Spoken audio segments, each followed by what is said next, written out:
का वो 12 लाख का है। तो ये कंफ्यूजन था जब वो पढ़ रही थी। मैं आपके शो पे ही पहले ये क्लैरिफिकेशन आए ये चाहता हूं। आप देखेंगे तो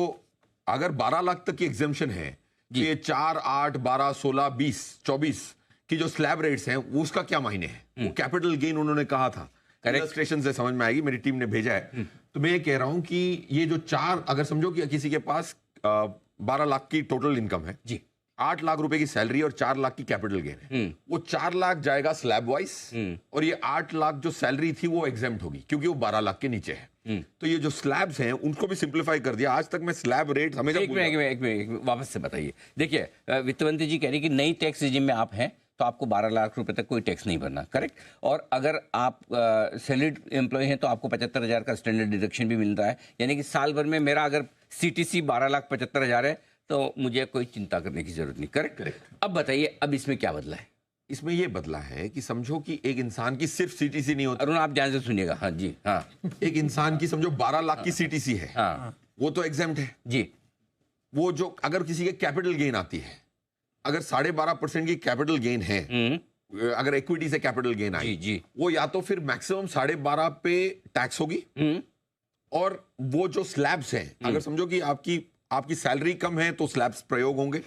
या फिर जो भी आपकी कैपिटल गेन्स हैं, 12 लाख की सैलरी प्लस 75,000 स्टैंडर्ड डिडक्शन तो 12.75 लाख तो आपकी सैलरी से कमा के टैक्स फ्री हो गया। अब उसके समेत अगर आपके पास 5 लाख हो कैपिटल गेन, वो सीधे जाएगा 12.5 लाख की स्लैब में after the 1 lakh exemption. Okay. और ये एक चीज बहुत अच्छी सिंप्लीफाई की, आज तक मैं वो स्लैब्स को याद नहीं कर पाया, इन्होंने 4 के मल्टीपल और 5 के मल्टीपल कर दिए। अच्छा 4, 8, 12, 16, 20, ये तो टैक्स रेट हो गया 5, 10, 15, 20, 25, 30। देखो सिंघवी साहब देखिए की बात कर रहा था फिरोज जी को सोचे, जो फिरोज जी का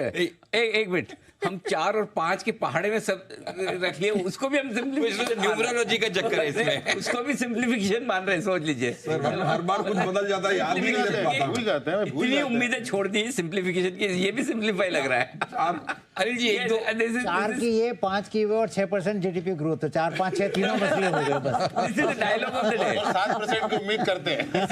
this is dialogue of the day. What a correlation you found. एक चीज नहीं समझ में आई, ये जो बता रहे हैं 12 लाख की सैलरी इनकम, इंडिया के अंदर सैलरीड क्लास तो बहुत कम है, बाकी सारे दूसरे जो अपना छोटा व्यापारी है, छोटा कामकाज वाला है, तो वो 12 लाख सिर्फ सैलरीड क्लास के लिए है या सबके लिए? सैलरी के लिए 12.75 है। 75 नहीं 75 तो हो गया स्टैंडर्ड डिडक्शन, वो तो सिर्फ सैलरीड क्लास को मिला। 12 सबके लिए। हाँ, तो जब और उसकी अगर आय 5 या 6 लाख रुपया है और बाकी सब चीजों में कैपिटल गेन्स और वो सब हैं, तो उसको कोई बड़ा फायदा नहीं। अरुण लेकिन अगर समझो अगर किसी की सैलरी 10 लाख रुपए है और उसने कोई लॉन्ग टर्म कैपिटल गेन बनाया है, तो क्या लॉन्ग टर्म कैपिटल गेन पे तो 12.5 जो देना ही पड़ेगा ना, यानी हाँ, वो तो लगेगा ही ना। ये सैलरी के लिए, हाँ सैलरी के लिए स्पेशल रेट जो भी होगा वो तो लगना ही लगना है, उसमें तो कोई 500%, that's how it's always been. Crypto asset जहां जैसे आज आप सपोज आज मेरा 10 लाख 12 लाख, सपोज पहले वाले टैक्स रिजिम में जाते हैं, मेरा इनकम 2 लाख रुपए है कहीं और से सैलरी की, और कैपिटल गेन 3 लाख हो गया, तो 5 लाख हो गया, राइट। तो 3 लाख पे थोड़ी टैक्स दूंगा मैं। अच्छा बिल्कुल नहीं दूंगा। नहीं लगेगा? नहीं लगेगा, कौन लगेगा? 5 लाख की टोटल इनकम है। जो स्पेशल टैक्स है 12.5 वाला जो वो मेरे हिसाब से लगेगा, क्योंकि आपकी जो नॉर्मल इनकम है उसके ऊपर जो भी है 5 से लेकर 30% का टैक्स, 12.5 स्पेशल रहेगा तो लगता है। चर्चा का विषय एक बार जरा इसको समझना पड़ेगा, क्या समझना पड़ेगा। काफी लोगों के इन्वेस्टमेंट्स क्रिप्टो एसेट में है, तो एक मिनट जो भी हमारे दर्शक क्रिप्टो में एक मिनट क्रिप्टो में जो इंटरेस्ट रखते हैं, जो इन्वेस्ट करते हैं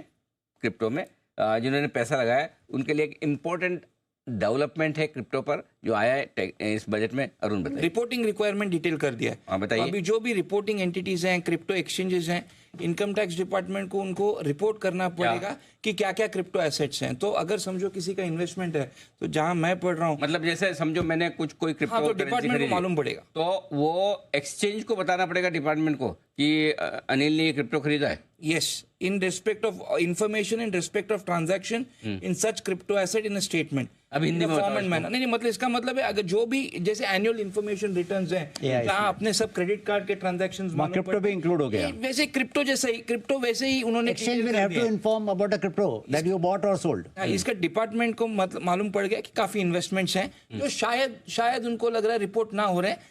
तो they want to be informed कि रिपोर्ट हो उसके बाद टैक्स बदला कुछ टैक्स नहीं बदला टैक्स तो हाईएस्ट अभी तक तो टैक्स नहीं ये सिर्फ रिपोर्टिंग है टैक्स वही है अभी तक हम क्रिप्टो को तो कोई एसेट मानते नहीं तो क्रिप्टो से जो भी कमाई होनी है आपकी जो मार्जिनल स्लैब है उसी वही लगेगा सर एक फाइन प्रिंट आई है जी जी जी यूलिप को 10 और 10D से निकाल दिया गया है पहले वो कैपिटल गेन टैक्स एग्जेम्प्ट था 2.5 लाख पर एनम प्रीमियम तक वो हटा दिया गया है अब यूलिप में हर प्रीमियम टैक्सेबल होगा नेगेटिव है ये तो इंश्योरेंस प्रीमियम टैक्सेबल नहीं है जो उससे इनकम होती होती है और टैक्सेबल तो वो इंश्योरेंस कंपनी के लिए नेगेटिव एक मिनट फिर से समझाएं ULIP not covered under 10D will now be considered as capital asset and LTC तो मैंने अगर यूलिप में पैसा लगाया जनरली मैं यूलिप में पैसा लगाऊं मुझे 3 साल के लिए इन्वेस्ट रहना पड़ता है लॉक इन पीरियड है राइट 5 साल के लिए मुझे इन्वेस्ट रहना पड़ता है 5 साल के पहले मैंने वापस निकाल दिया तो मुझे वैसे भी टैक्स देना पड़ेगा जो मैंने टैक्स बेनिफिट लिया राइट अब आप ये करेंगे भले 5 साल के बाद भी आप पैसा विड्रॉ करें कुछ भी करें तो उसमें क्या बदलाव हुआ है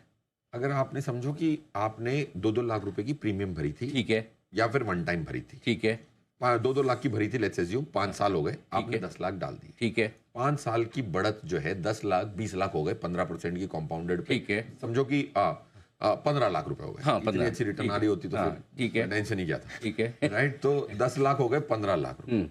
अब वो 15 लाख टैक्स फ्री थे 5 लाख की जो गेन थी आपकी टैक्स फ्री थी सेक्शन 10D के आधार बराबर अब वो 5 lakh has become now a capital asset 10 lakh जो आपने इन्वेस्ट किया वो कैपिटल एसेट हो गए तो इस पे 12.5% की टैक्स लगेगी 5 लाख की गेन पे जो हो जाते हैं करीबन 62,000 प्लस तो ये तो इंश्योरेंस कंपनियों को नुकसान नहीं है ये तो सीधे टैक्स पेयर को नुकसान है अगर मैंने बैंक भी कम होगा ना पैसा आएगा नहीं यूलिप में पैसा वो तो बाद की बात है उनका तो कम आएगा अलग या तो पहले जिसने अच्छा और जिसने अब नया निवेश है उसको लगेगा या कि पुराने वालों को भी ग्रैंडफादर मैंने 5-4 साल पहले लगाया पैसा 2 साल पहले लगाया उसमें तो नहीं ना सर इंश्योरेंस एक्ट में एक ही मात्र इंस्ट्रूमेंट है जिसको रेट्रोस्पेक्टिव टैक्स चेंज नहीं हो सकती अच्छा इंश्योरेंस ग्रैंडफादरिंग होती है हमेशा अच्छा आपने आज प्रोविजन पे टैक्स पैसा लगा दिया तो वो ग्रैंडफादरिंग होती है नया पैसा जो भी टैक्स आप कभी बदलाव नहीं कर सकते आप टैक्स नहीं अगले आप नया प्रीमियम पे करोगे पुराने पे कभी नहीं कर सकते अच्छा ये अच्छी बात बताई आपने कि ये किस में है कौन से लॉ में इंश्योरेंस एक्ट ये तो income tax act 10D tax में ग्रैंडफादरिंग करते हैं वो लोग नहीं ग्रैंडफादरिंग तो फिर वो म्यूचुअल फंड पे लास्ट टाइम उन्होंने 12.5% टैक्स लगा के वो इन्फ्लेशन रिलेटेड इंडेक्स हटा दिया था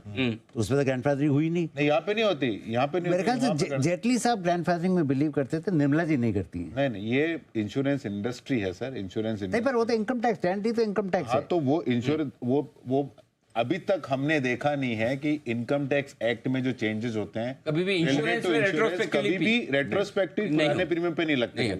अब नया प्रीमियम चालू करोगे तो उसके ऊपर लगेगा आप आइडिया कंपनी के लिए बैड हम क्यों आइडिया देंगे भाई नहीं आप ये दे ही रहे हो क्या कर रहे हैं हमारे आइडिया सुनते तो हमारे आइडिया और क्या ऐसे लिख के थोड़ी भेजेंगे हमारा आइडिया सुनते हो डेट म्यूचुअल फंड पे थोड़ी इंडेक्सेशन इसमें कुछ बात ही नहीं है इसकी पता नहीं क्या देखना पड़ेगा क्या बिल्कुल ठीक है जी तो बहुत बहुत अच्छी एक इनसाइट दी है इसका मतलब ये है कि अगर आप यूलिप में इन्वेस्टमेंट करते हैं यूलिप की आप स्कीम में इन्वेस्ट करते हैं 5 साल के लिए आप इन्वेस्टेड रहते हैं पहले 5 साल बाद जितने पैसे बने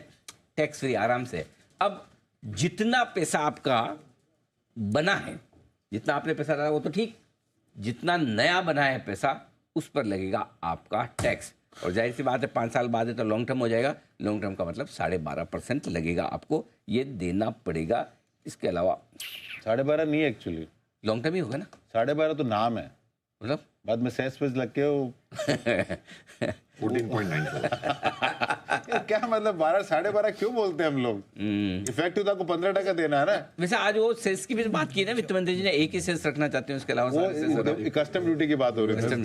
इनकम टैक्स का मेरे का ज्यादा जिक्र नहीं किया क्योंकि इनकम टैक्स बिल आने वाला है तो I think that will clarify all that कि उसमें सेस है सरचार्ज है क्या है सारी चीजें और इसका रीजन क्यों सरकारें टैक्स सेल्स सकाती है अनिल जी मालूम है ना आपको इनकम टैक्स जीएसटी जो भी आता है वो स्टेट के साथ शेयर करना पड़ता है। सेस नहीं जो सेस की रेवेन्यू आती है वो सेंट्रल गवर्नमेंट के पास रहती है, सीधी वहीं जाती है बिल्कुल। और नहीं तो बार बार ये भी लगे ना कि आपने तो टैक्स 40% लगा रखा है ना, 40 की जगह अभी दिखता 25 ही, लेकिन बढ़ बढ़ा के तो अभी कोई भी कंट्री का क्रॉस कंट्री कंपैरिजन होगा तो क्या दिखेगा लोगों को? 30 बस वही देखेगा। लेकिन आप ये देखो ना, हम यहाँ घर पे 6% देते हैं टैक्स, गोल्ड सिल्वर पे 3% जीएसटी है, डायमंड पे 1.5% जीएसटी है। बिल्कुल। बस थोड़ी देर में मैं एक बार हमारे